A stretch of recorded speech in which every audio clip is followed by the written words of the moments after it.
পরিশ্রম করলেই কি ধনী হওয়া যায়?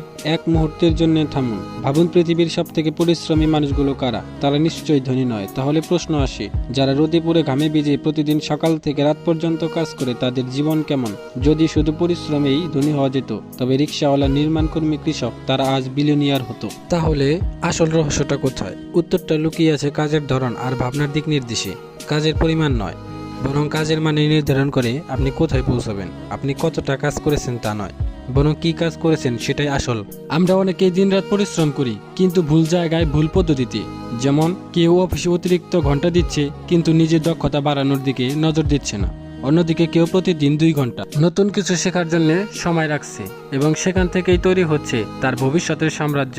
ধনীরা বেশি কাজ করে না, তারা বেশি চিন্তা করে। তারা জানে কোথায় পরিশ্রম দিতে হবে, কোথায় না বলতে হবে, আর কখন নিজের সময়টাকে বিনিয়োগে পরিণত করতে হবে। পরিশ্রম মানে শুধু ঘাম নয়, কৌশল। আপনি যদি একটি বীজকে যতই পানি দিন, কিন্তু সেটি পাথরের উপরে ফেলে রাখেন, তাহলে কোনোদিন গাছ হবে না। অন্যদিকে কেউ যদি সঠিক সময়ে মাটিতে বীজ রোপণ করে তা সামান্য যত্নেই ফসল ফলাবে। জীবনও ঠিক তাই। আমাদের সময়, শক্তি আর পরিশ্রমের ফল তখনই আসে যখন আমরা সঠিক জায়গায় বিনিয়োগ করি। বুদ্ধিমান পরিশ্রম নতুন প্রজন্মের শক্তি। আজকের পৃথিবী হাড় ভাঙা খাটুনি নয়, হৃদয় ভরা।